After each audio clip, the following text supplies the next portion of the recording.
The alarm did not scream. That was the first bad sign. On a Vorkai ship, a screaming alarm meant something minor, a pressure fluctuation, a coolant spike, something the system was confident it could name, and therefore confident enough to be loud about. A screaming alarm meant the ship's brain had already found the problem, was already throwing crew at it, was already composing the incident report. A silent alarm meant the ship's brain did not know what was happening. The bridge of the endless patience went very quiet when the lights shifted from standard white to the particular shade of amber that no Vorkai officer ever wanted to see. Commander Zelvorn looked up from his station log. Navigator Preth looked up from her star charts.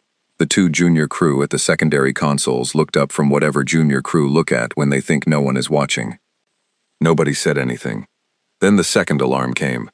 This one was also silent. A different color. A deep, bruised orange that pulsed once, twice, stopped. Zelvorn stood up.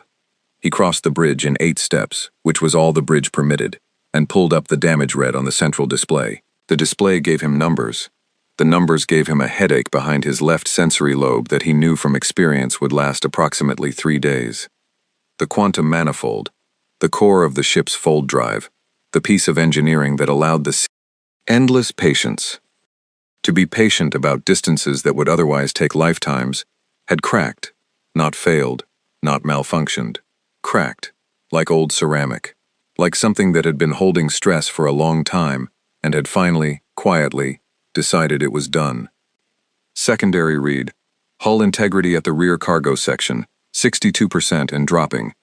Tertiary read, fold drive offline, estimated repair time without parts, not calculable, estimated repair time with parts, dependent on sourcing. Zelvorn looked at the star chart. He knew this region.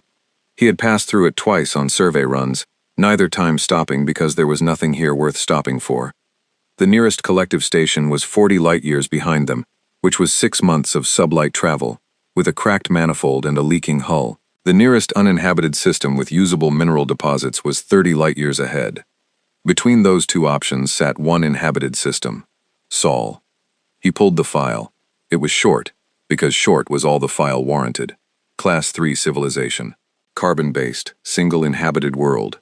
3rd planet, nitrogen-oxygen atmosphere, 70% ocean coverage. Population, approximately 8 billion, which was high for a Class 3 but not remarkable. Technology level, pre-warp, pre-fold. They had achieved some basic rocketry. They had placed objects in orbit around their own planet. 1 or 2 crude trips to their nearest moon, then apparently they had stopped doing that, which was the kind of detail that told you everything you needed to know about a civilization's organizational capacity. No off-world colonies, no deep space presence, no known contact with any collective member species. The collective standard classification summary at the bottom of the file read, low interaction risk, uncontacted reserve status. Proceed with standard non-interference protocol if passing within 2 AU. Zelvorn read that summary. Read it again. Then he looked at the hull integrity number, which had dropped another point while he was reading. He closed the file. Set course for Sol, he said. Sublight. Best safe speed with current hull status. Navigator Preth did not argue. You did not argue with hull integrity numbers. Chief Engineer Brix heard the order from down in the engine bay, through the open comm channel that Zelvorn habitually forgot to close. He was already elbow-deep in the manifold housing, which was less a repair posture and more a grieving one, the kind of physical closeness you offered something you could not fix yet and felt bad about. The manifold was cracked in a pattern he had seen once before, on a ship that had pushed its fold drive past rated limits for 6 consecutive jumps without maintenance. The endless patience had only done 4. Brix had told Zelvorn at Jump 3 that they should stop. Zelvorn had said the delivery schedule was the delivery schedule. Brix had noted his objection in the maintenance log, which would be very satisfying to read later, and not at all useful right now. He pulled himself out of the housing, wiped compound dust off his face, and pulled up the parts list on his wrist display. Quantum manifold core, Vorkai Class 7 or compatible, hull sealing compound, Type 4 or higher rated, coolant fluid, standard grade, secondary motivator cells if available. He cross-referenced against what the Sol system file said was available. The file said, primitive mineral extraction, some basic metallurgy, carbon composites in early development stages, Brix flagged the coolant fluid as potentially sourceable. Everything else he marked as unlikely. He added a note at the bottom of his list. We'll need to fabricate manifold core from raw materials if local sourcing fails. Estimated time, 30 days. Hull integrity may not support 30 days in orbit. Explore options. He stared at the note, deleted the last two words because they were not really words. They were just what engineers wrote when the situation made them want to lie down on the floor. He climbed up out of the engine bay and went to find something to eat. There was nothing he could do for the next 18 hours except wait and think about a Class 3 planet that probably had nothing useful and hope he was wrong about the manifold. He was, in general, not often wrong about manifolds. They came into the Sol system slow, running passive sensors only. Standard protocol for approaching an inhabited system. You listened before you spoke. You looked before you knocked. The passive sensor array came online. Brix was on the bridge by then, standing next to Preth because the bridge was small, and that was the only place left to stand. The display lit up. Then it kept lighting up. Prith made a sound that was not quite a word. The junior crew at the secondary consoles both leaned forward at exactly the same moment, which was the kind of involuntary synchronized movement that happened when what you were looking at was genuinely unexpected. Zelvorn said nothing. He just stood there and read the display. Satellites. Dozens. Then dozens more. The system populated the orbital map around the third planet in real time as the sensors resolved each object, and the objects kept coming. Communications relays. Navigation arrays. Weather monitoring platforms. Science instruments pointed in every direction. At the planet, at the sun, at deep space. A constellation of watching eyes that covered the entire planet in overlapping fields of view. And further out, in higher orbits, different objects. Heavier. Geometries that were not scientific. Geometries that were deliberate in a way that had nothing to do with watching weather. Military satellites. How many? Brix asked. Still counting, Preth said. Zelvorn pulled up the Class 3 file again. The file mentioned minimal space infrastructure, early orbital capability. He read that phrase. He looked at the display. He read the phrase again. He had a feeling that the person who wrote this file had not personally visited this system. The comm array started catching signals before the translation engine was even properly calibrated. They came in waves. Dense, layered, simultaneous, overlapping broadcasts on frequencies across the entire usable spectrum. The translation engine caught fragments and threw them on screen in broken strings. Weather Service advises residents of the coastal. Goal in the 89th minute, and the crowd. President is expected to address the assembly. Next caller, you're on the air. In a world where one man. The chicken. Add the garlic. Reduce heat to medium. Something that appeared to be music. Something that appeared to be a dramatic performance. Something that appeared to be two individuals arguing about a sporting result with an intensity normally reserved for actual conflict. Something in a language the translator did not have in its database at all, followed by something in 4 other languages simultaneously. The translation engine, which was a Vorkai Class 9 unit rated for simultaneous processing of up to 200 distinct signal types, produced a single line of output and then stopped. Signal volume exceeds processing parameters. Please reduce input. Brix stared at that line. It's asking the planet, he said slowly, to please be quieter. Nobody laughed. It was not a laughing moment. It was the kind of moment that arrived wearing the face of a joke, but had something else entirely underneath. Zelvorn ordered the translation engine to prioritize and filter. Drop entertainment signals, drop commercial traffic, focus on anything that looked like directed communication rather than broadcast. The engine processed for 40 seconds. A long time for a Class 9 unit. Then it flagged something. A tight beam signal. Not broadcast. Directed. Pointed at the endless patience. With a precision that required knowing exactly where the endless patience was.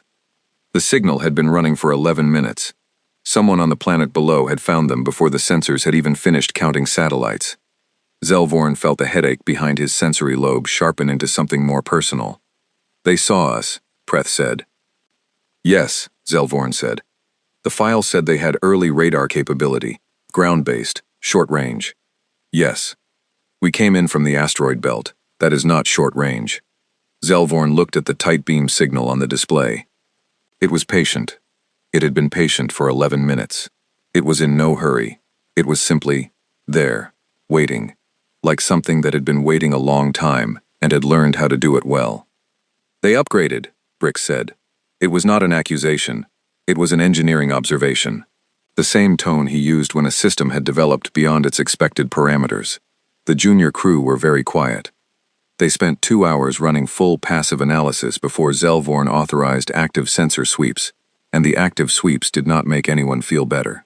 The third planet, they had no reason yet to call it by whatever the inhabitants called it, was densely developed across every major landmass. Energy signatures in the medium-high range for a Class 3. Multiple large population centers with power output that suggested industrial development, well into the upper bands of what the file's technology rating should have permitted. Brix pulled up the technology rating scale and looked at where Class 3 sat on it. He looked at the energy readings. He pulled up the technology rating scale again. Their power output is reading Class 4 low, he said to Zelvorn, quietly, so the junior crew would not hear. I know, Zelvorn said, equally quietly. The file says Class 3. I know. The file was written. Brix checked the metadata. 62 years ago. Last updated 41 years ago. Zelvorn said nothing. In 41 years, Brix said, they went from the power output in this file to what we're reading now. Zelvorn said nothing. Brix thought about what 41 years of that development rate looked like on a curve, projected forward. He thought about the military satellites. He thought about the tight beam signal that had found them before they finished counting moons. He thought about the fact that he was on a broken ship that needed parts, and this was the closest available source of anything. We should still make contact, he said. We need the repairs. Yes, Zelvorn said, we do. He did not sound happy about it, which was fair, because he was not. He was a practical man, and the practical reality was that the endless patience needed parts, and this planet was where parts might be found. The fact that the planet had turned out to be somewhat more than advertised was a problem for later. The hull integrity was a problem for now. He authorized a response to the tight beam signal. Basic galactic standard, short, formal, the kind of transmission that collective protocol dictated for first contact with pre-warp civilizations, clear, slow, non-threatening, using the mathematical foundation sequences that any civilization with basic astronomy would eventually decode. The translation engine sent it. They waited. 40 seconds. The distance was not the issue. The signal lag at this range was negligible. The wait was something else. Then a response came back. Not in mathematical sequences, in galactic standard. Broken, accented in a way the translator had to work at, structured with the grammar of someone who had learned the language from recordings rather than speakers, but galactic standard, actual words, in order, carrying meaning. The translation engine put it on screen. This is Dr. Sarah Okafor, SETI Observatory, Kenya, Earth. We received your signal. Please confirm. Are you experiencing a technical emergency? Your entry vector and deceleration patterns suggest possible vessel distress. We are prepared to assist if needed. Please repeat transmission at slower rate if communication is difficult. We have been working on this translation for some time, and would prefer not to waste it. Zelvorn read it 3 times. The bridge was very quiet. Brix read it, and felt something move in his chest that was not a physical sensation, more like a recalibration. Like a sensor array that had been pointed at the wrong target for a long time, suddenly finding the right one. We have been working on this translation for some time. How long, he wanted to ask. He did not ask. He stood on the bridge of a broken ship orbiting a planet that had been watching them since the asteroid belt, and he thought about a person sitting somewhere on that planet, at a desk, under artificial light, in the middle of a night shift, holding something warm to drink probably, having spent years learning to say hello, in a language she had never heard spoken, and he thought about what kind of person did that. What kind of civilization produced that person? What kind of civilization pointed that person at a radio antenna and told her to wait? Zelvorn drafted the response himself. He kept it short. He confirmed distress. He confirmed peaceful intent. He requested communication channel establishment for repair negotiation purposes. He sent it. The response came back in 40 seconds. Understood. Channel established. I am going to need approximately 11 minutes before I can continue this conversation. I have some calls to make. Please hold. A pause. Then, appended at the bottom, in slightly different formatting, like a thought added after. Also, welcome to Earth. Zelvorn stared at that last line for a long time. Brix read it and said nothing, but one corner of his face did something that on a human might have been called a smile. It was involuntary. He was fairly sure Zelvorn did not notice. The endless patience held its orbit, slowly, carefully, hull integrity at 58% and holding, above a planet that had apparently been waiting for exactly this moment, and had used the waiting time well. Below them, on the dark side of the Terminator line, a continent called Africa caught the first edge of dawn. Somewhere in that light, a woman named Sarah Okafor put down her headset, picked up her phone, and began making calls. 11 minutes, she had said. Zelvorn set a timer. He did not know why. He just wanted to see if she was accurate. She was accurate to within 4 seconds. He was already beginning to find this planet exhausting, and he had not yet landed on it. The 11 minutes went like this. Okafor called her supervisor, Dr. Mensah, who did not answer because it was 3 in the morning in Accra, and Dr. Mensah was a man who believed deeply in sleep. She left a voicemail that said, in a tone of remarkable calm, that she had established two-way communication with an extraterrestrial vessel in low Earth orbit, and that the vessel appeared to be in distress, and that she was going to need some guidance on next steps when he had a moment. She ended the voicemail, reconsidered, called back and added, I don't think this can wait until morning, actually. I'm sorry. Then she called the UN Office for Outer Space Affairs emergency line, which existed for exactly this scenario, and which, in 40 years of existence, had never been called for exactly this scenario. The officer on duty, a young man in Vienna named Gerhard, who had taken the overnight shift because he had a dentist appointment the next morning and thought this would be a quiet night, answered on the second ring. Okafor told him what she had. There was a silence of approximately 6 seconds, which she later described as the sound of a man deciding whether he was actually awake. Gerhard was awake. He began making his own calls. By minute 7, the chain had reached a length and a temperature that Okafor could track simply by watching how fast her phone filled with incoming calls from numbers she did not recognize. By minute 9, someone in the chain had done something that caused a very specific kind of encrypted signal to go out to 17 locations simultaneously, and she knew this because her station's own monitoring equipment flagged the signal type, military priority, highest tier. She had not made that call. Someone above Gerhard had. By minute 10, she had 14 open lines on hold, including 3 she was fairly certain were heads of state or their direct staff, and she was suddenly and viscerally aware that she was wearing a shirt with a coffee stain on the left cuff and had not slept in 19 hours. At minute 11, she picked up her headset and called the ship back. She was 4 seconds late and did not apologize for it, because she had been busy. On the endless patience. Zelvorn noted the 4-second variance and said nothing about it. He was not a petty man, and there were more important things to think about, including the fact that in the 11 minutes they had waited, 3 new objects had appeared in the planet's orbital band. Not suddenly, they had been there before, in higher orbits. They had repositioned. He knew what repositioning looked like. He noted it in the log. He did not mention it to the crew because the crew had enough to think about. He mentioned it to Brix privately because Brix was the kind of officer who needed to know things in order to be useful, and was the kind of officer who would find out anyway. Brix looked at the repositioned objects, looked at their new orbital inclinations, looked at the arcs they now covered. They have a firing solution on us, he said. They are not targeting us, Zelvorn said. Targeting would look different. They are aware of us. They want us to know they are aware of us. Brix thought about the distinction. It was a real distinction. It mattered. A gun pointed at you was different from a gun held by someone who had stepped into the same room as you. Different posture, different intent. That's a very sophisticated thing to do, he said. Yes, Zelvorn said. They did not say anything else about it. The channel opened, and Dr. Okafor's voice came through, and they had other things to focus on.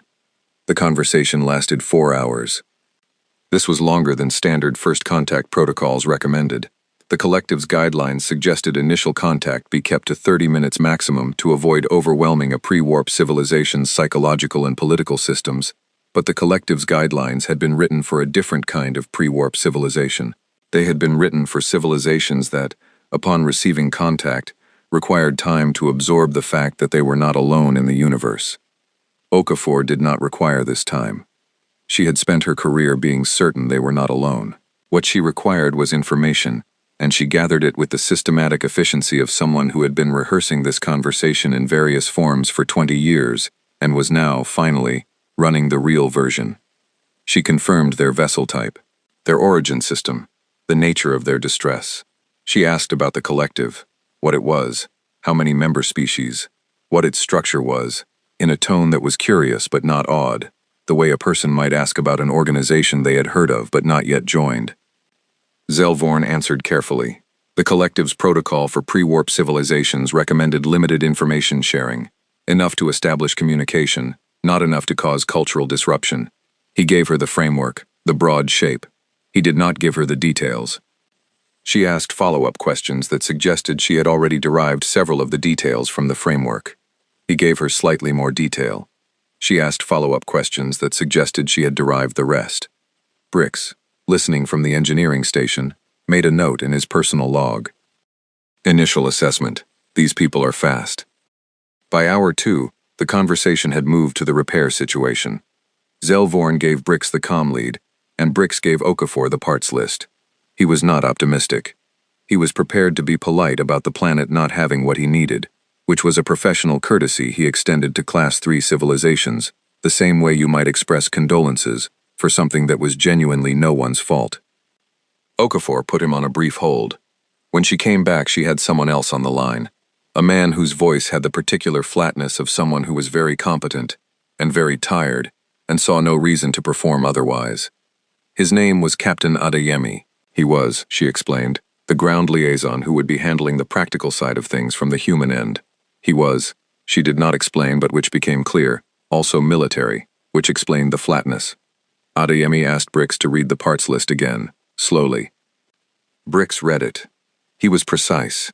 He used the collective's technical nomenclature, which the translation unit rendered into what he assumed were rough equivalents. There was a pause after each item, not the pause of incomprehension, the pause of a man running a mental checklist. The manifold core, Adeyemi said. Walk me through the function. Brix walked him through it. Adeyemi asked 3 follow-up questions that were, technically speaking, excellent questions.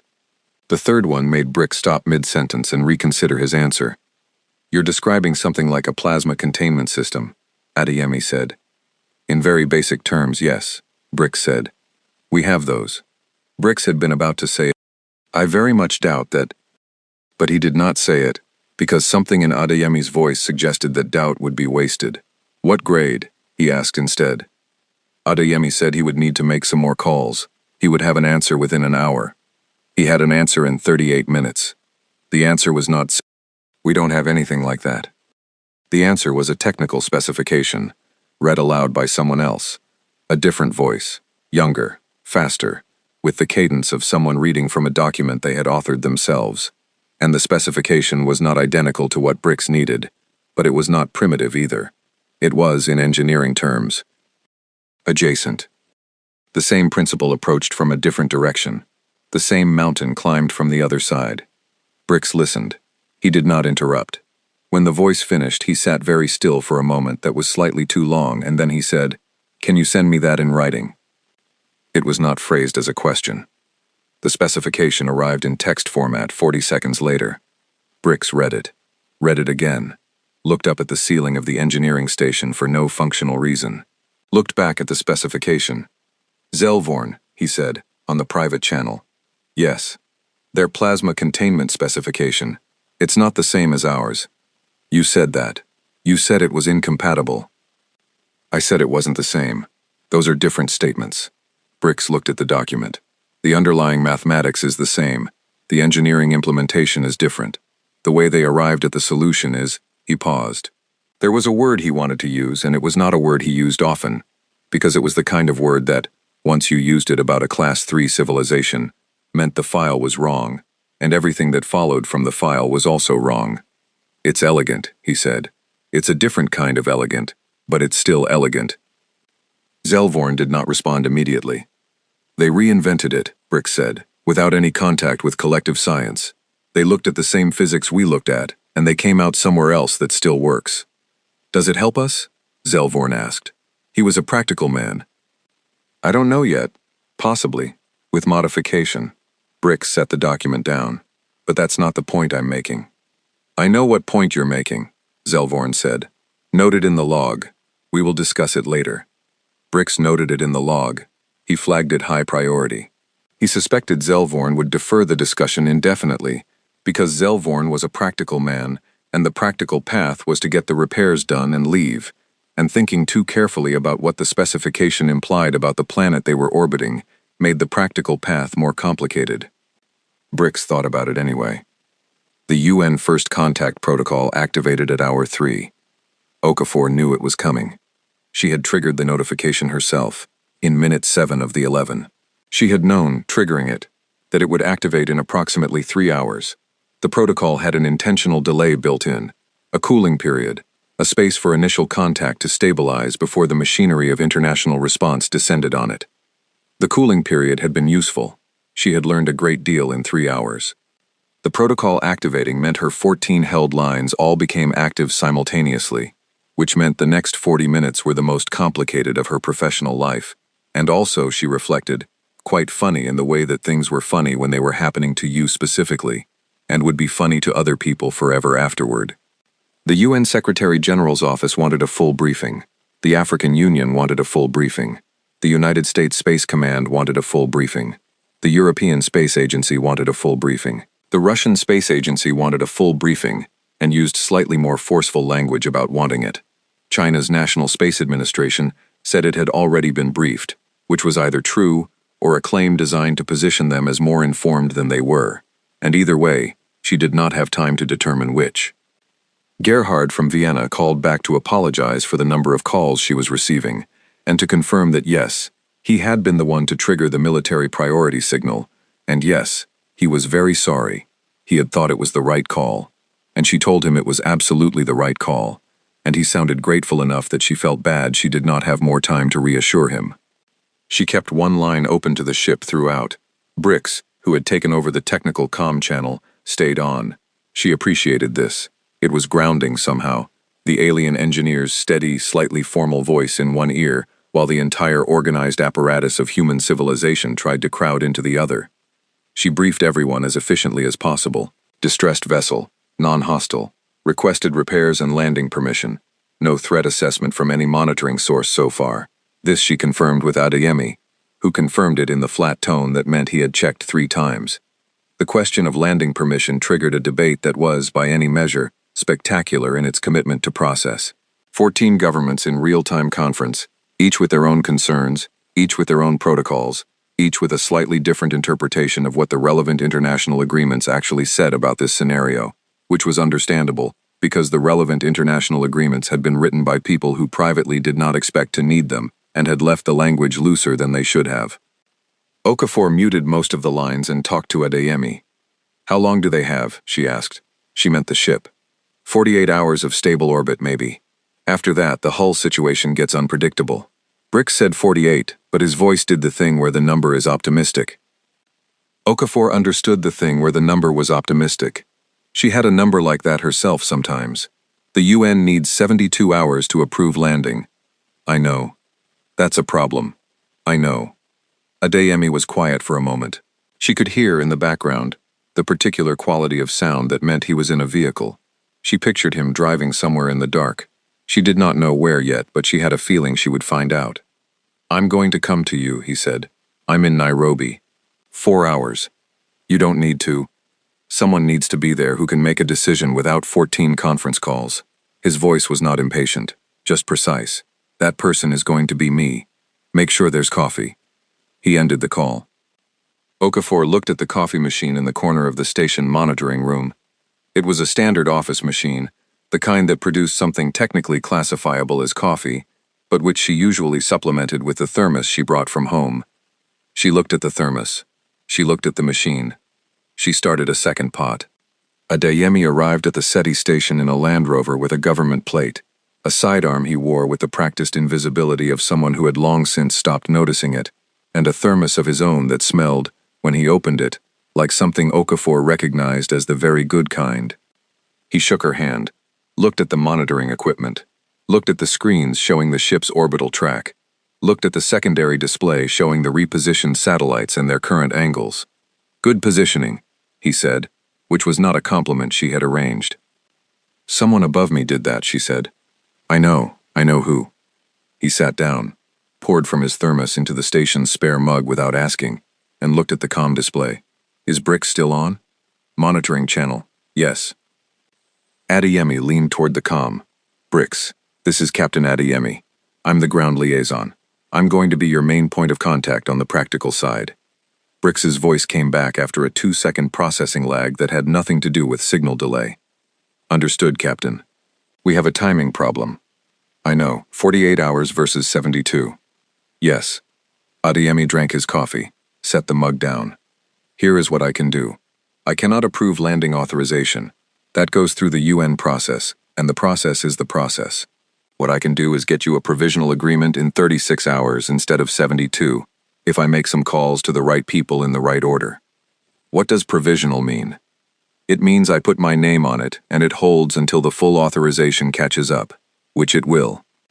A pause, longer than signal delay. "That is an unusual amount of personal authority for a ground liaison," Brix said. "It's an unusual situation," Adeyemi said. Another pause. Then, with what Okafor could only describe as the verbal equivalent of a nod, "Acceptable." "Thank you." Adeyemi began making calls. He made them in a specific order, with specific language, in 3 different languages depending on who he was calling, and Okafor watched him work with the appreciation of someone who recognized a skilled person operating at full capacity.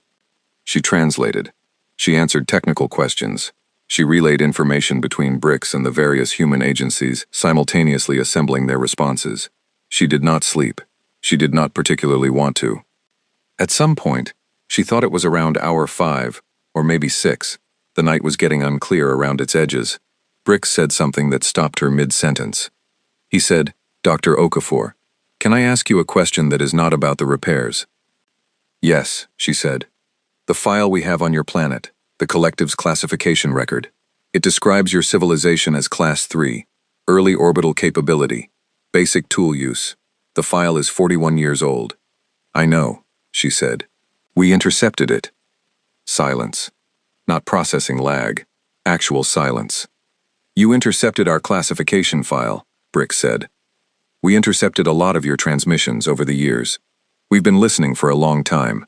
She paused. "We didn't know what most of it meant until we built better translation models, but we kept everything." Another silence. Longer. "How much?"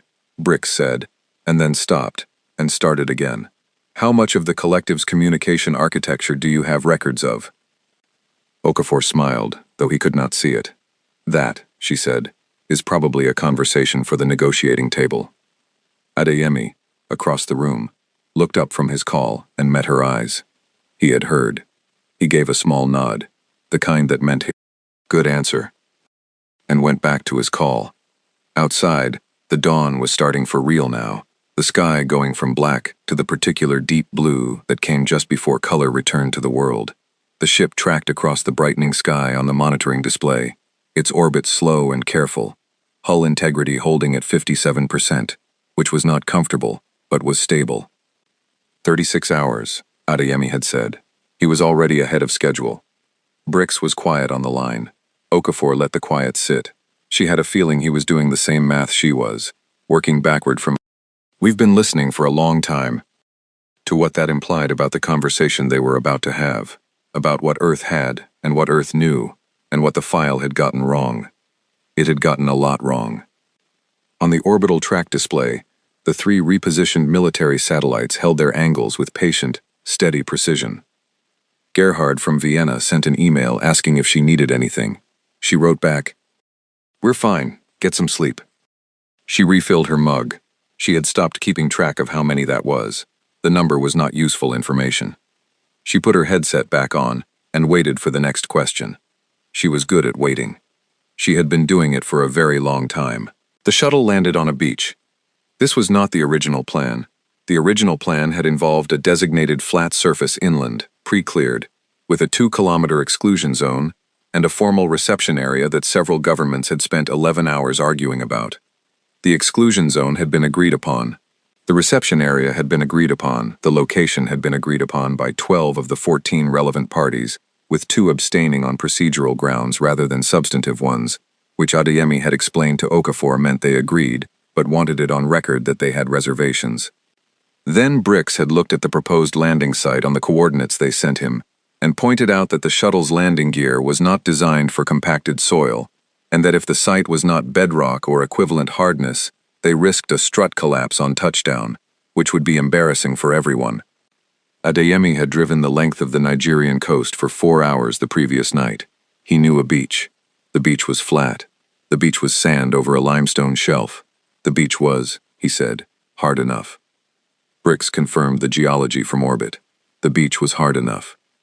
So the shuttle landed on a beach, in the early morning, with the Atlantic on one side, and a line of military vehicles at a respectful distance on the other, and the Nigerian Air Force had a perimeter up that was professional enough that you had to look for it to know it was there, and the Indian Ocean was doing what the Indian Ocean did in the morning, which was shine.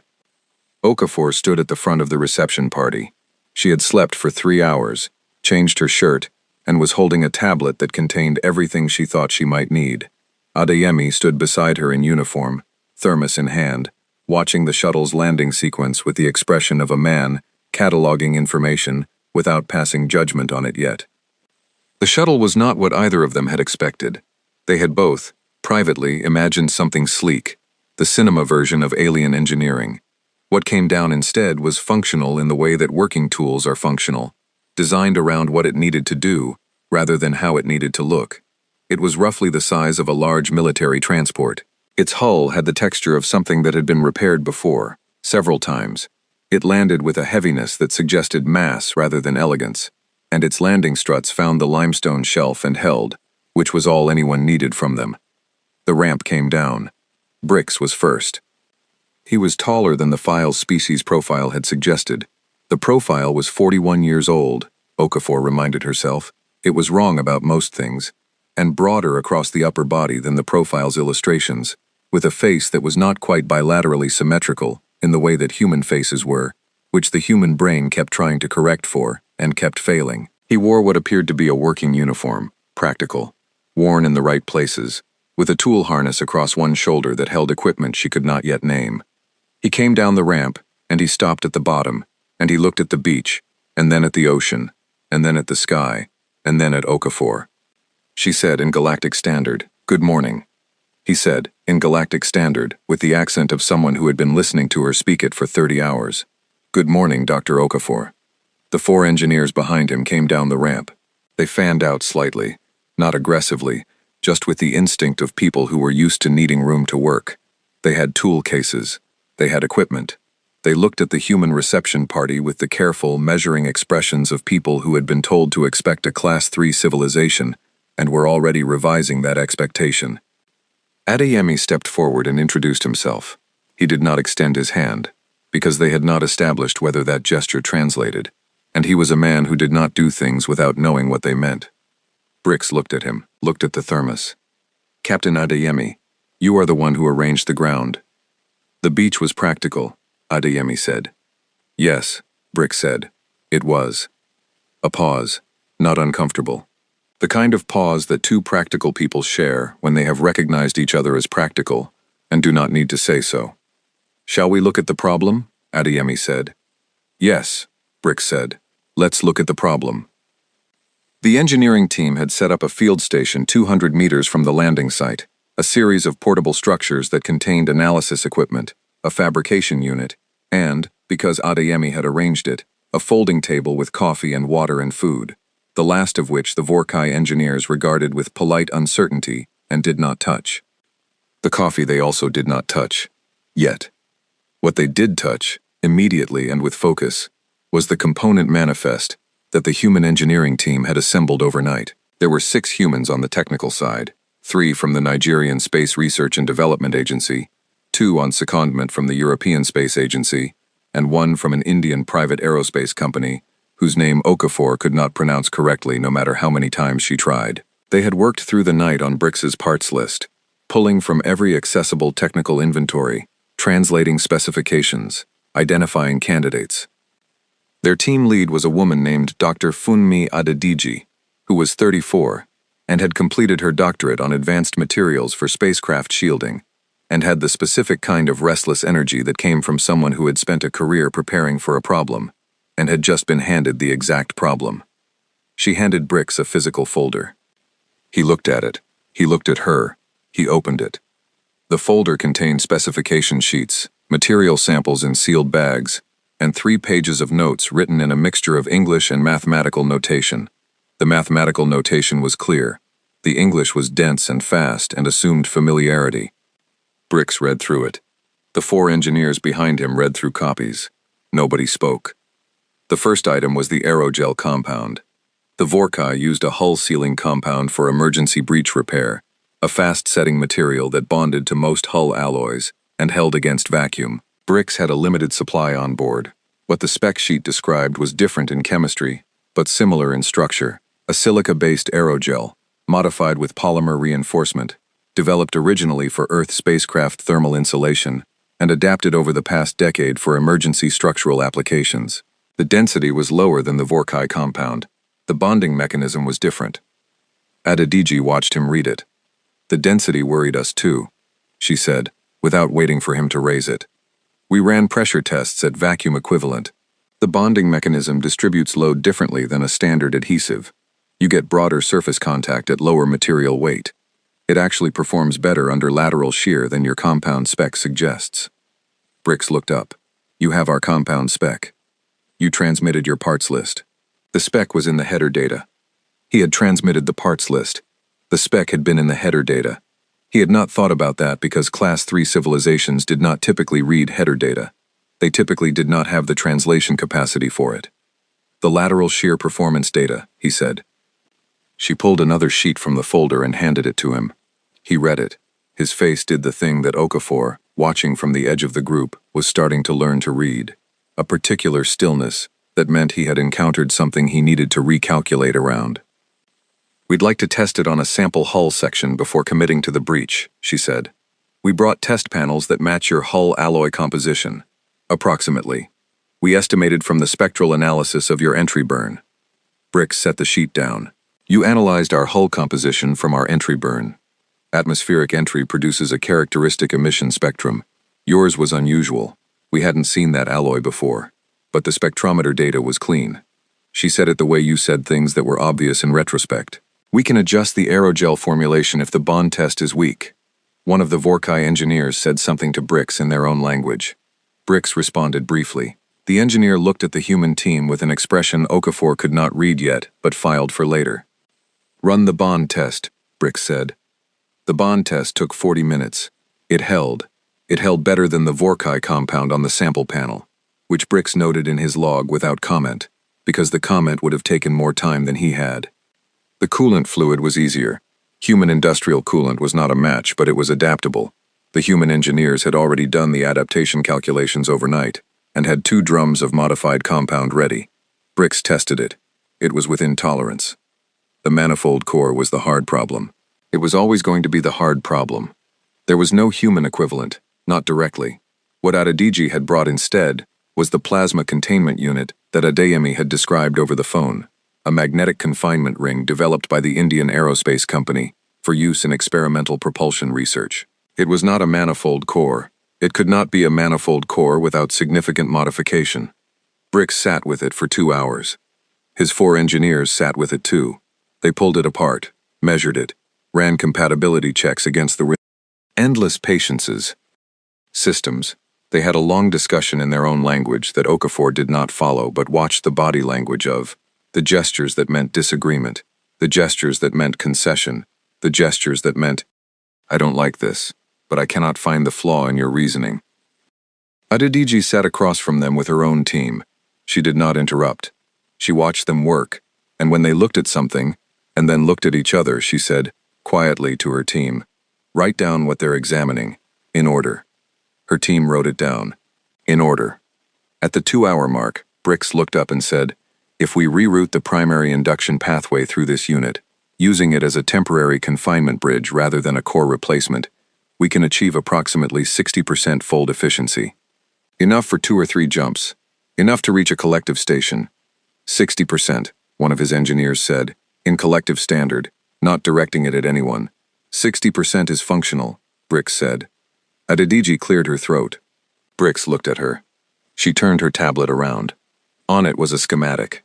It was clearly derived from the plasma containment unit, but it had modifications, additional components, a rerouting architecture, annotations in English, and mathematics.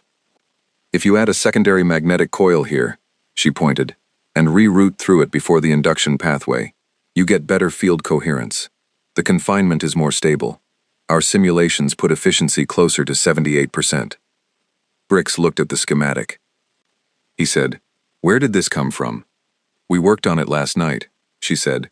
"After you sent the parts list, we knew the manifold was the problem.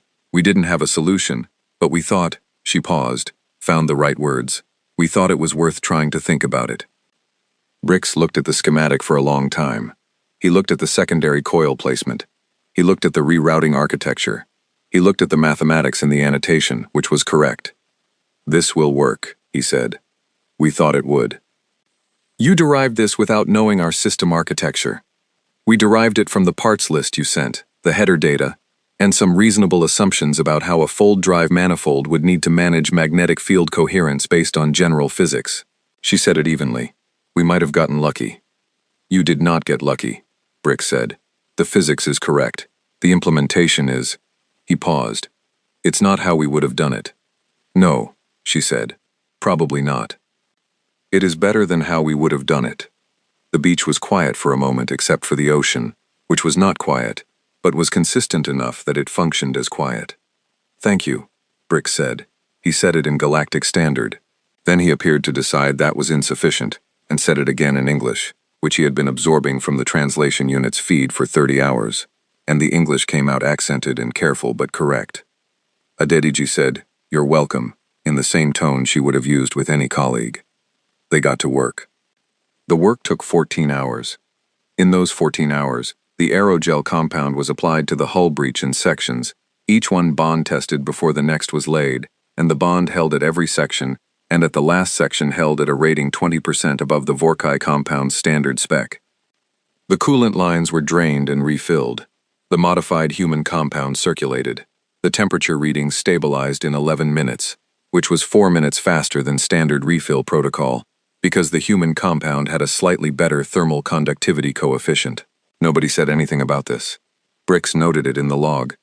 The plasma containment unit was modified according to Adediji's schematic, with 2 additional modifications suggested by Brix's engineers during installation that Adediji's team flagged as improvements and immediately wrote down. The unit was fitted.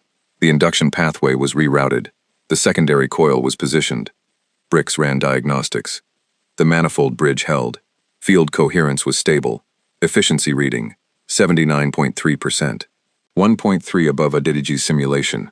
The additional modifications had been good modifications. He ran the diagnostic again because the number seemed too good. The number came back the same.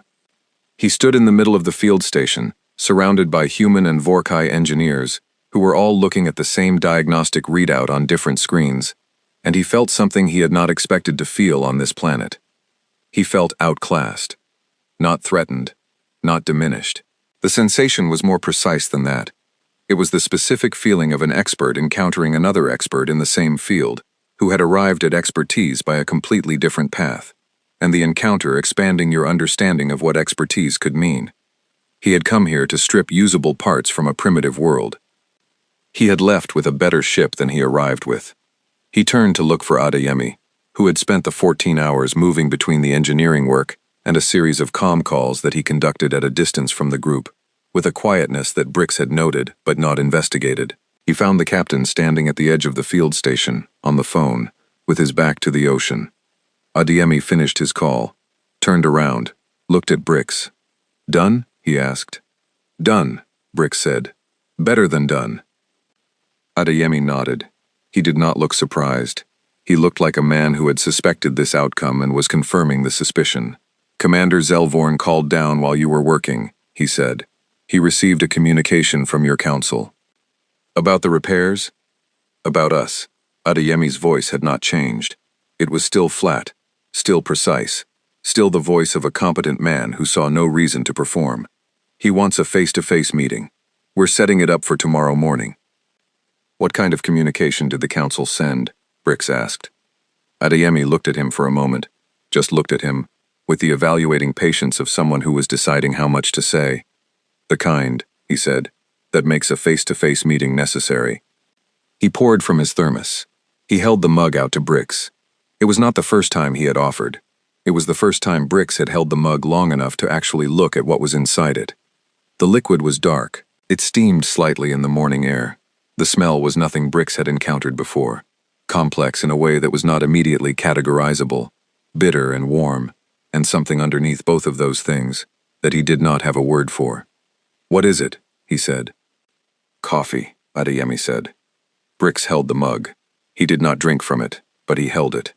Something about the warmth of it in his hands was unexpectedly grounding after 14 hours of work, which he would not have predicted and did not know what to do with. Adeyemi looked out at the ocean. My grandmother used to say, he said, in a tone that was not aimed at anyone, that you could tell a lot about a person by whether they showed up ready to work. He glanced at the Vorkai engineers, who were packing equipment alongside the human engineers with the easy efficiency of people who had been working together for half a day and had found a rhythm. He glanced back at the ocean. Your people showed up ready to work, he said. That means something. Brix looked at the mug in his hands, at the steam rising from it. He thought about the diagnostic. 79.3. A ship running better than it had before the damage. He thought about Adiji's schematic, derived overnight from a parts list and reasonable assumptions. He thought about the council's communication, which he had not yet read but which Zelvorn's voice, when he mentioned it, had carried a particular quality that Brix recognized. The quality of a man who had received an instruction he did not like from a source he could not refuse. Not yet, anyway. He thought about 47 protectorates, and what that number meant to the 47 planets underneath it, and what it would have meant to this beach if the file had been accurate, and the ship had been fine and they had never needed to land. He looked at the human engineers loading equipment into vehicles, at Adiji making notes on her tablet, at Okafor, who had been awake for something close to 40 hours, and showed it only in the particular economy of her movements. Everything deliberate, nothing wasted. He had come here to extract. He was leaving with more than he brought. The mug was warm. The coffee smell was complex. He still did not drink it, but he held it all the way back to the shuttle, and he did not give it back, and Adeyemi did not ask for it. In orbit above them, the endless patience ran its own diagnostics on the incoming repair data and returned, for the first time since the manifold cracked, a green status across all primary systems. Zelvorn looked at the green status. He should have felt relief. He felt relief and something else underneath it, a weight that was not the ship's weight, but his own, settling around the message from the council that sat unopened in his queue. He opened it. He read it. He sat with it for a long time. Then he opened a channel to Adeyemi and requested the meeting. The tent was Adeyemi's idea. Not a conference room, not a government building, not anything that belonged to any one nation's territory or implied any one nation's authority. A tent, large enough for 2 delegations and a table, small enough that everyone in it would have to look at each other. Neutral ground at the edge of the beach, with the Atlantic doing its indifferent business 50 meters away, and the morning coming in flat and silver off the water. Adeyemi had requisitioned the tent from the Nigerian Army Logistics Depot at 4 in the morning, and had it erected by 6. He had also requisitioned folding chairs, a portable power unit, 1 translation relay terminal, and a folding table. On the table he placed 2 things, the translation terminal and a thermos of coffee with 2 mugs beside it. His aide had looked at the 2 mugs, and then at him. They might not drink it, she said. That's fine, he said. It's not there for them to drink. She had not asked what it was there for, because she had worked with him long enough to understand that some of his decisions explained themselves in time. Zelvorn came down in the shuttle himself. This was a change from the previous day, when he had stayed in orbit and managed everything through Brix, and Okafor noted it. A commander leaving the ship with a compromised hull was a statement. She wrote it in the margin of her tablet notes. He is taking this seriously enough to come himself. He came down with Brix, 2 security officers whose body language said military without saying anything else, and a document case that he carried himself rather than delegating. The document case was also a statement. Okafor wrote that down too. They crossed the beach to the tent. The morning was warm already. The Nigerian coast in this season was not subtle about warmth, and Zelvorn looked at the sky with the expression of someone whose planet had a different relationship with its sun and was recalibrating. Brix looked at the ocean. He had been looking at the ocean every chance he got since landing. Okafor had the impression that his planet did not have one. The human delegation was already inside. General Marcus Hale had arrived overnight, flown in from U.S. Space Command via a route that had been kept quiet enough that Okafor only learned about it when he walked into the SETI station at 2 in the morning, introduced himself with the brevity of a man who assumed his name was already known, and sat down with Adeyemi's files without being asked. He was 61.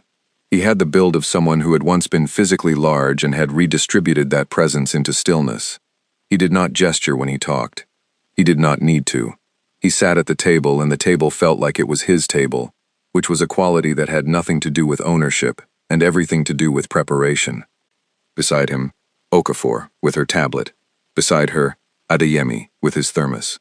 At the far end of the table, one UN observer named Liu Wei, who had been on a plane from Geneva since midnight and had the specific exhaustion of someone who had slept sitting up and was not complaining about it.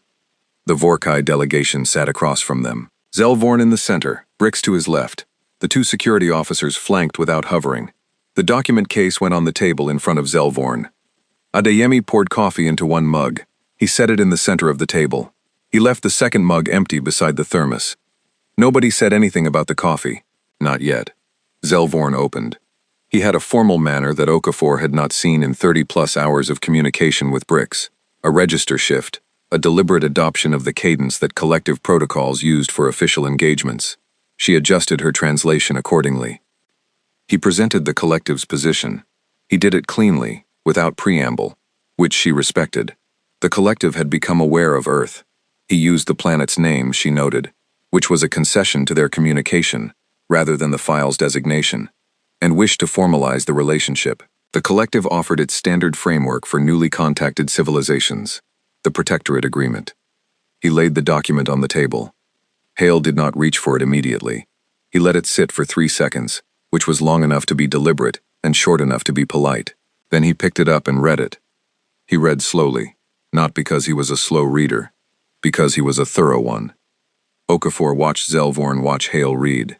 She watched the security officers, who were watching the tent entrance.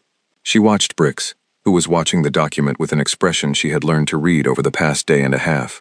The expression that meant he already knew what was in it, and had already done the math, and was waiting to see if the humans would do the same math. She thought they would. Hale reached the 3rd page.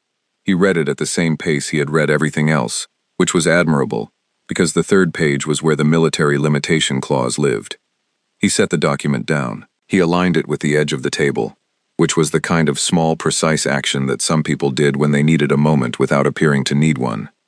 Adeyemi poured coffee into the second mug and slid it toward Zelvorn. Zelvorn looked at the mug. He had held Brix's mug on the beach yesterday. Brix had mentioned it, briefly, in his overnight log, but he had not drunk from it. He picked this one up, because putting it down felt like a statement he did not intend to make, and he held it the same way Brix had described. Both hands, steam rising, the smell complex and unfamiliar, and not unpleasant. Hale looked up from the document. "How many civilizations have signed this agreement?" he asked. 47, Zelvorn said. "That's a significant number.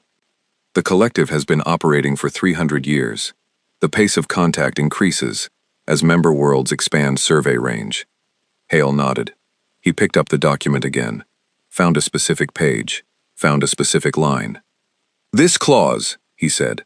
He read it aloud in the translation unit's rendering, the clause that limited signatory civilizations from developing military capability beyond a specified threshold without collective approval. He read it neutrally, without inflection, the way you read something when you want the words to carry their own weight, rather than any weight you add to them. He set the document down again. "Of the 47 signatories," he said, "how many retained full sovereignty over their own military development?" The tent was quiet. The ocean was not, but the ocean was 50 meters away. Zelvorn held the coffee mug. He was a practical man and a careful one, and he understood what the question was actually asking, which was not a request for a statistic. It was a request for honesty, dressed as a request for a statistic. None, he said. Hale said nothing. He did not need to. He had asked the question that needed to be asked, and received the answer that needed to be heard, and now the answer was in the room with everyone in it. One of the Vorkai security officers shifted his weight. It was a small movement. It was the first movement either of them had made since sitting down. Adeyemi drank his coffee. Okafor slid the counteroffer across the table before Zelvorn could speak again. She did it without announcement, just placed it in the space between the two delegations with the quietness of someone completing a motion they had planned well in advance. Which she had. She and Hale had spent 3 hours on it the previous night, with Lu Wei reviewing the legal framework, and Adeyemi reading the final version at 1 in the morning and saying only, "Good, don't change anything." The document was 3 pages. Page 1, Terms. Earth's proposed framework for engagement with the collective. Open trade on agreed goods. Full sovereignty, explicitly stated and not subject to review. No military limitation clauses. No monitoring stations in orbit without Earth's independent consent. Revocable on 90 days' notice. Page 2. A summary of Earth's current technological and military capacity. It was not boastful. It was precise. It listed capabilities in the measured language of a technical brief, without editorializing, without threat. It did not need to editorialize. The numbers did what numbers do when they are accurate and unexpected. Page 3. What Earth wanted from the collective. Open trade. Full sovereignty. No limitation clauses. And one more thing. A formal seat at the collective council's table as an independent member, not a protectorate. Not a dependent. A peer. Zelvorn read page 1. His face was still. The particular stillness she had learned to read as recalibration. He turned to page 2. He read it more slowly. The security officers were no longer still. They were not aggressive. Nothing about their posture was aggressive, but they were present in a way they had not been before. Alert, specifically alert, the kind of alertness that is a trained response to a threat assessment update. Brix was reading his copy of page 2. Okafor watched him read it. She watched the point at which he stopped reading, and simply sat with what he had read, not turning the page, just sitting with the numbers. The numbers were real. They had been verified. The human team had been careful not to overstate, and equally careful not to understate, because understating would have been dishonest, and overstating would have been foolish, and neither of those served what they were trying to do. Zelvorn reached page 3. He read the request for a council seat.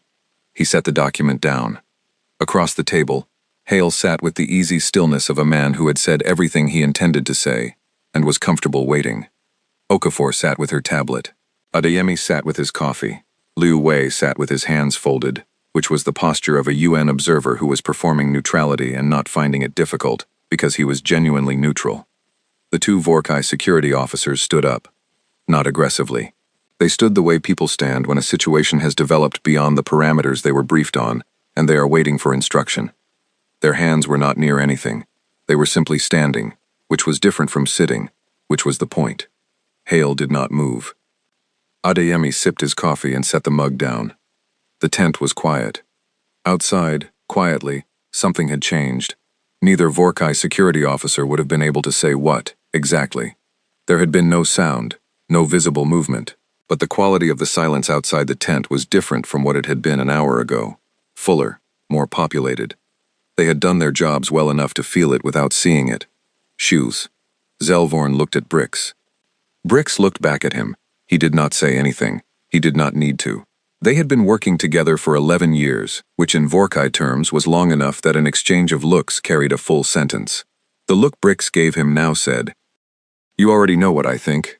I already told you what I think when I sent you the diagnostic numbers, 79.3. Zelvorn looked at the document. He looked at the coffee mug in his hands, which he had been holding for 20 minutes, and which was getting cooler in a way that meant he should either drink it or set it down, and he did not set it down. "Who gave you?" he said, carefully.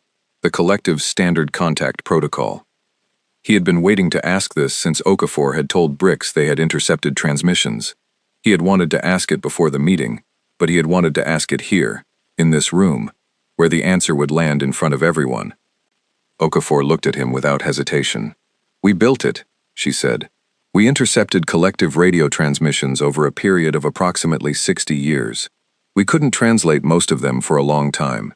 When we could, we began to understand your organizational structure. The contact protocol framework was derivable from how you communicated about other first contact events. Zelvorn processed this. You derived our contact protocol from transmissions we did not direct at you. Yes. And built a counteroffer based on it. We had time to prepare, she said. We knew contact was coming eventually. We thought it was worth being ready. The tent was quiet again. Zelvorn thought about 47 protectorates. He thought about the file's description of Earth. Low interaction risk, uncontacted reserve, and about the person who had written that description 41 years ago, and what they had based it on, and whether they had ever actually come here. He thought about the endless patience. Running at 79.3% efficiency, because of a schematic drawn overnight by a human engineer who had never seen the inside of a fold drive manifold. He thought about what the Council's message had said. The Council's message had been clear. The Council had detected the contact event. The Council had run a rapid assessment based on the file, the 41-year-old file, and had determined that the situation was manageable. The instruction was standard. Present the Protectorate Agreement, obtain signature, classify Earth as a new protectorate, depart. If the civilization resisted, note the resistance and return with a larger delegation at a later date. The instruction had been written by people who had read the file and not the diagnostic numbers. Zelvorn set the coffee mug down. He set it down carefully, not dismissively, the way you set down something you have been holding long enough that setting it down is a decision. He picked up the counteroffer. He looked at page 3 again. The request for a council seat. The word used plainly, without apology. He thought about the 47 planets that had never received a counteroffer, that had received the Protectorate Agreement and had signed it because they had not had time to prepare, or had not known to prepare, or had not had a Dr. Okafor running a night shift for 20 years, learning a language nobody had taught her, so that when the moment came she could say, "Welcome to Earth," in galactic standard and mean it as a statement of position rather than a greeting. He looked at Hale. Hale was watching him with the patience of a man who had lived long enough to know that some decisions needed to be made at their own pace, and that trying to accelerate them was the only reliable way to get the wrong answer. I do not have the authority to grant a council seat, Zelvorn said. That requires a full council vote. The process takes time. We understand that, Hale said. I do have the authority to make a field designation, a first contact classification. Hale said nothing. He was very good at saying nothing. The file classifies Earth as Class 3, Zelvorn said. Yes, Okafor said.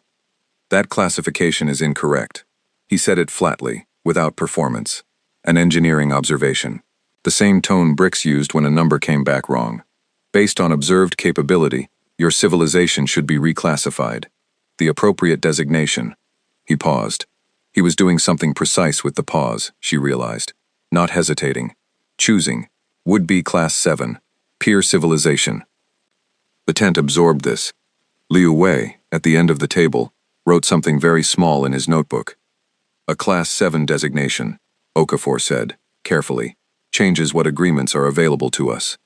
Yes, Zelvorn said. It does. A Class 7 civilization cannot be offered a protectorate agreement. Peer civilizations negotiate trade and engagement terms independently. He looked at the counteroffer on the table between them. What you have written here, he touched page 3 with one finger, is not a request. It is a statement of what peer engagement looks like. It is correct. The security officers looked at each other. Then, very slowly, they sat down. Outside the tent, the quality of the silence shifted again, fuller, in a different direction. The sound of things standing down rather than standing up. Adeyemi looked at the thermos. He looked at Zelvorn. He poured coffee into the mug that Zelvorn had set down and slid it back. Zelvorn looked at the mug. He picked it up. He drank from it. His face did something complicated for a moment. The first moment his face had done something complicated since he sat down, which was a long time to hold a composed expression, and suggested that holding it had cost something. He looked at the mug. He looked at Adeyemi. This is coffee, he said. Yes, Adeyemi said. A pause. It is very bitter, Zelvorn said. Yes, Adeyemi said. You get used to it. Zelvorn drank from it again. Okafor suspected this was not because he had immediately gotten used to it, but because he was a practical man, and he had made a decision about the mug, and he was going to see it through. He opened the document case.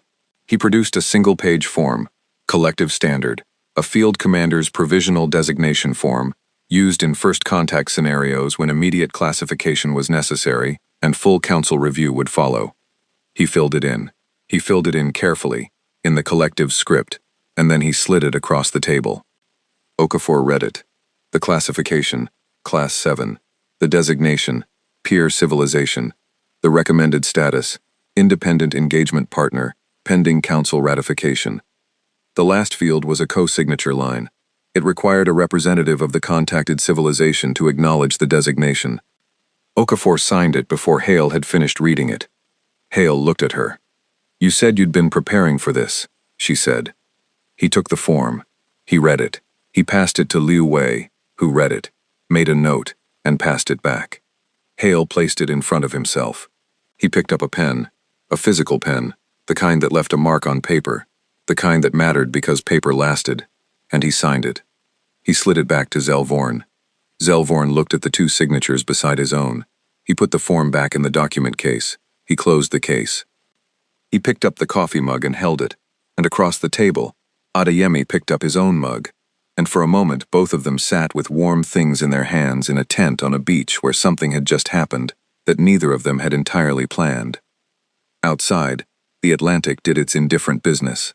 The morning was fully arrived now, the silver gone from the water, and the real color coming through, the deep, particular blue of the Gulf of Guinea in full sun, which was a color that did not appear on any Vorkai star chart, and was, Brix thought, looking at it through the tent's open flap, probably worth an entire separate expedition just to study.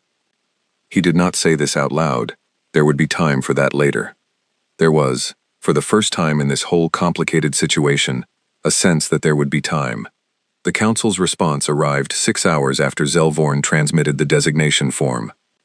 6 hours was fast.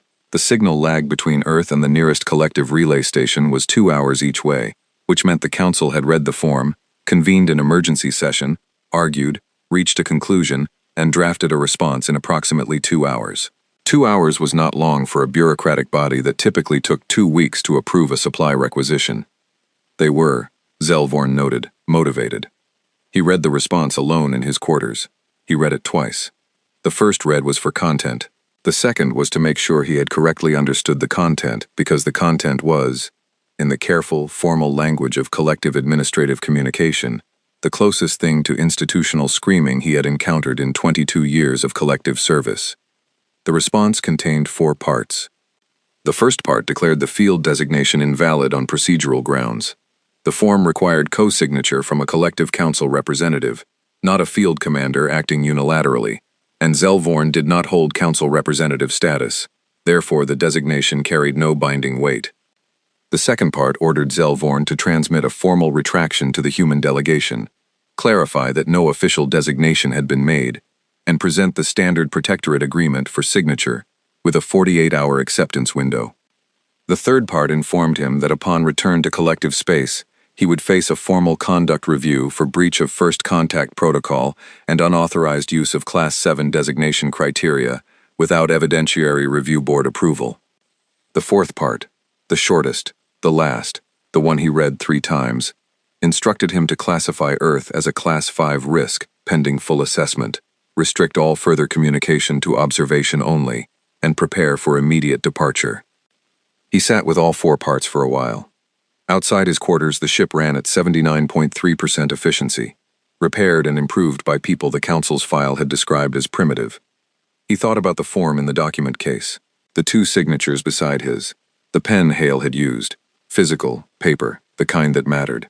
He thought about Okafor signing before Hale had finished reading, because she had been ready for 20 years and did not need to reread what she had already understood. He thought about 47 protectorates. He opened a channel to Brix. Brix was in the engineering bay, running system checks that did not strictly need running, which was a thing he did when he was thinking. The checks were an excuse for his hands to be busy while his mind went elsewhere. His mind had been going elsewhere since the tent. He had read the counteroffer. He had read the designation form. He had sat in the tent and watched Zelvorn hold a cup of coffee for 20 minutes and make a decision that Brix had seen coming from the moment he read a DG schematic, because that was the moment he understood what this planet was, and what the file had gotten wrong, and therefore what everything that followed the file had also gotten wrong. 41 years of wrong, maybe longer. The original survey that generated the file was older still. Zelvorn's voice came through the channel, and Brix listened to what he said. He listened to all of it, the council's response and the 4 parts, and the order to retract, and the conduct review, and the Class 5 risk designation, and the instruction to depart.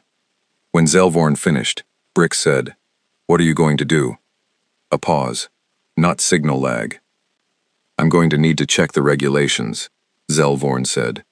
Brix understood this immediately, because he and Zelvorn had been working together for 11 years, and he knew what it meant when Zelvorn said he was going to check the regulations. It did not mean he did not know the regulations. It meant he was looking for the specific regulation that said what he wanted to do was technically permissible. Article 7, Section 4, Brix said. Field Commander's first contact designation stands pending council review, if and only if it carries co-signature from a recognized representative of the contacted civilization. A pause. "Liu Wei," Zelvorn said. "He is a UN observer. The UN is Earth's primary multilateral governance body. He is, by any reasonable reading, a recognized representative. The Council's reasonable reading may differ from ours. The Council's reasonable reading is going to differ from ours on a lot of things," Brix said. "That is a problem for the conduct review. The regulation says what it says." Another pause. Longer. "The Council is also going to question the evidentiary basis for Class 7 designation," Zelvorn said. "I made that call on observed capability. They will say observed capability over 30 hours is insufficient basis for peer classification." Brix looked at his engineering log, at the diagnostic numbers, at the materials assessment, the plasma containment modification, the hull bond ratings, the coolant efficiency data, the ADDG schematic that had sat in his files since yesterday, and that he had read 6 more times since. "I have 30 hours of technical documentation," he said. "Peer-reviewed would be generous. This is better than peer-reviewed. This is a comparative engineering analysis against collective standards. That will need to be submitted to the review board. I will submit it to the review board. They will convene the review board in approximately 4 months. Then the designation stands for 4 months while they convene it," Brix said. Article 7, Section 4. The channel was quiet for a moment. The ship's systems ran their cycles, the coolant pumped, the plasma containment held, the repaired hull registered stable at every monitoring point. "Brix," Zelvorn said. "Yes. The conduct review will be unpleasant." "I know. I will be the one under review, not you. I am your chief engineer, and the author of the technical documentation on which the designation was based," Brix said. "They will find a way to include me. I am comfortable with that." A pause. "Good," Zelvorn said. And then, after a brief moment, "Thank you." Brix went back to his system checks. His hands were busy. His mind was also, for the first time since the manifold cracked, actually somewhere useful.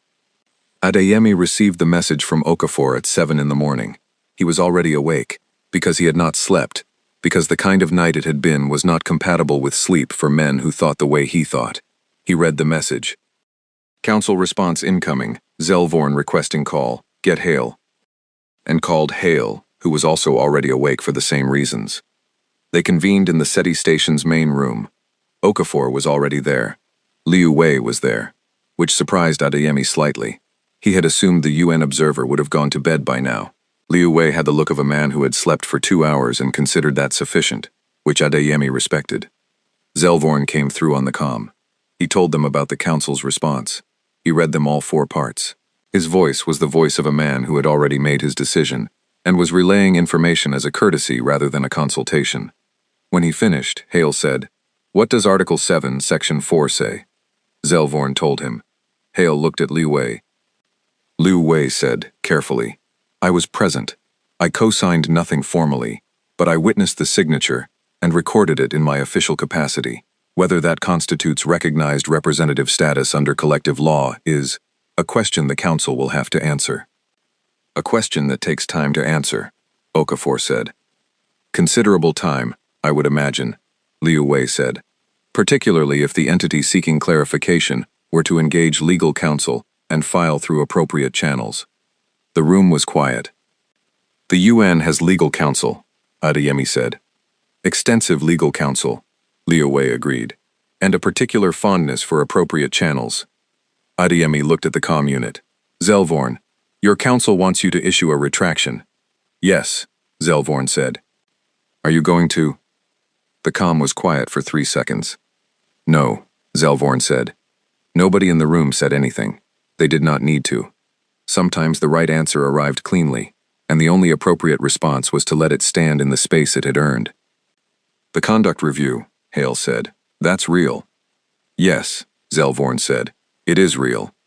Is there anything we can do? You cannot make it worse, Zelvorn said, which means proceeding correctly, documenting everything, filing through appropriate channels, as Mr. Liu suggests, making it very clear, on the record, formally, that this engagement was conducted in good faith by both parties, and that the designation reflects observable reality rather than protocol preference. We can do that, Hale said. I know, Zelvorn said. That is why I am telling you. The endless patience. Lifted off the following morning. Not in emergency or anger, in order. The way things lifted off when the work was done, and the time had come, and there was no reason to linger except that lingering felt appropriate, and there was not time for appropriate. The departure sequence took 3 hours from authorization to orbit, which gave Brix enough time to do what he had been putting off since the tent, and which he was not sure how to do but which felt necessary. He went back to the beach. He came alone. This was perhaps irregular. Standard procedure was not to return to a contact site without authorization and escort, but the beach was not a controlled area. The perimeter had been stood down the previous evening, and he was, technically, still a guest. Guests could walk. The beach in the morning was different from the beach in the afternoon, which had been different from the beach at dawn, and all 3 of those were different from the beach at night, which he had not seen but which he imagined was different again. This was a thing about the ocean that he had been thinking about since he first saw it, the way the same place kept being different things, depending on the light and the hour and the tide, which was not a thing any body of water on his home planet did, because his home planet's liquid bodies were underground, and therefore always the same temperature, and always the same dark. The ocean did not have this problem. He stood at the edge of the water. The waves came in the way waves came in, without urgency or purpose, just the long, steady mechanical fact of them, one after another, arriving and retreating, and arriving again. The color of the water was the color he had been looking at through the tent's open flap during the meeting, the deep, specific blue of the Gulf of Guinea in full sun, and it was still that color now, and he still did not have a word for it in any language he spoke. He heard footsteps in the sand behind him. Okafor. She was holding 2 cups, the station's mugs, not Adeyemi's better thermos, but the coffee was real. She held one out. He took it. They stood at the edge of the water, and he drank the coffee, which he had now had twice, and which was still very bitter, and which he was, possibly, beginning to understand in the way you began to understand things, that required repeated exposure before the point became clear. You're leaving today, she said. It was not a question. Yes, a few hours. The council will make things difficult. Yes, he said, for a while. Will the designation hold? He considered this. It was a real question with a real answer that he did not know yet. The regulations say yes, he said.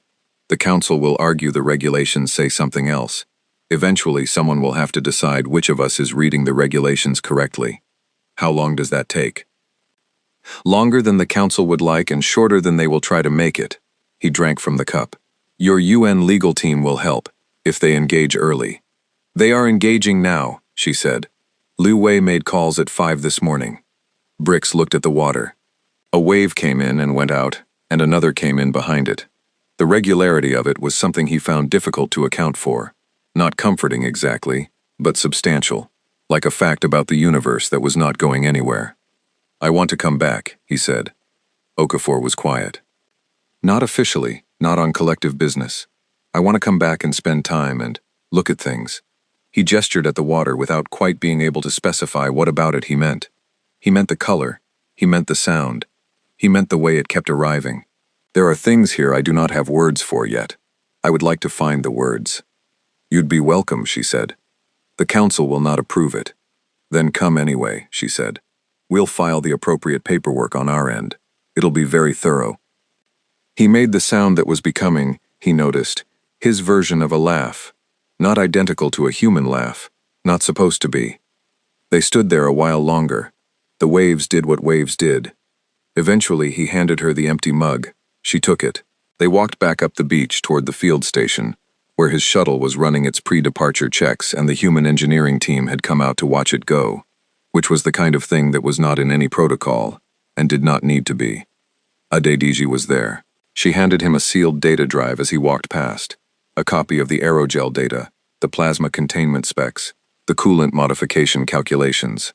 For the record, she said. For the record, he said. He put it in his harness. Adeyemi was there too, at the edge of the group, thermos in hand. He did not say anything. He raised the thermos slightly, the way you raised a glass to someone, a gesture that required no translation, because the meaning of it was in the posture and not the words. Brix stopped at the bottom of the ramp.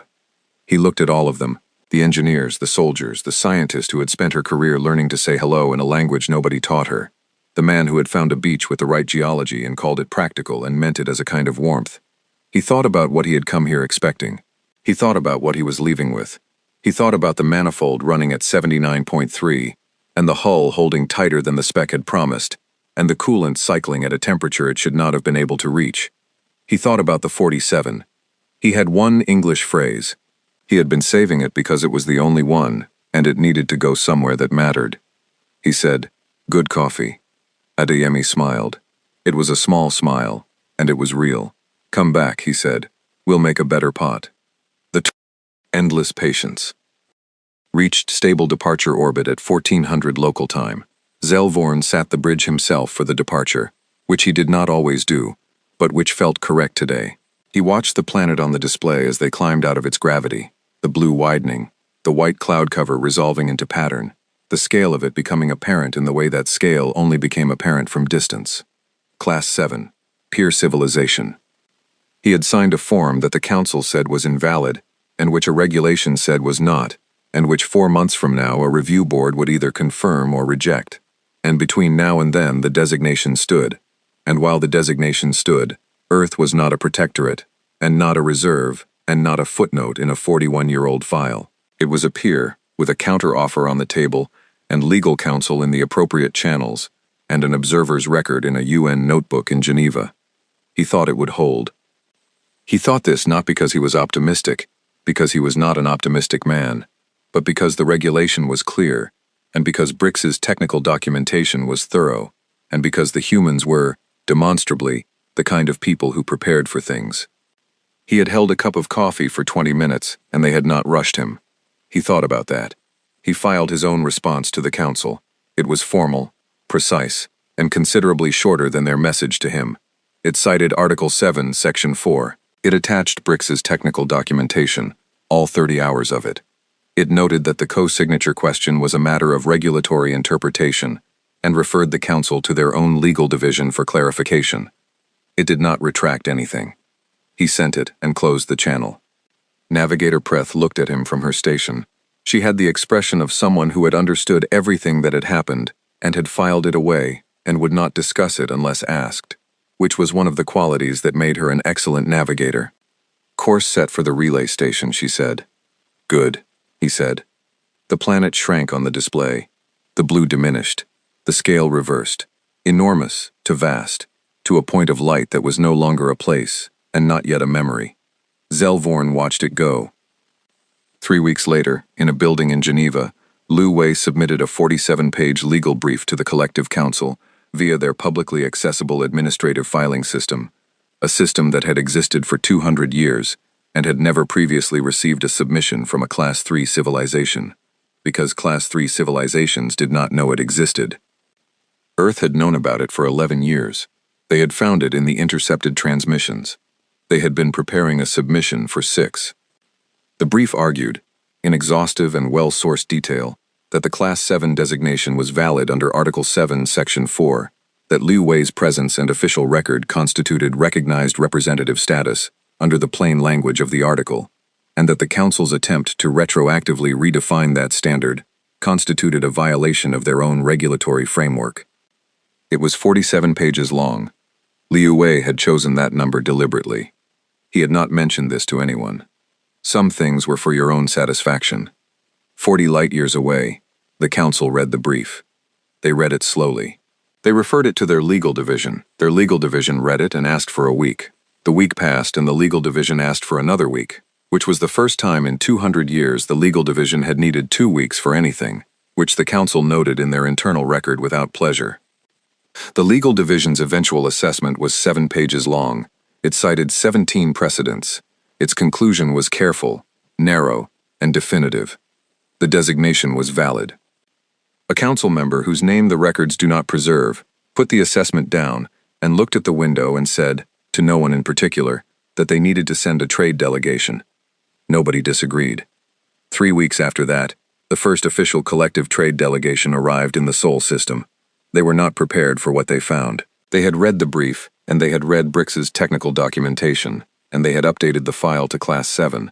But reading about a thing and arriving at a thing are different in the way that all important differences are different. In the body rather than the mind, in the specific rather than the general.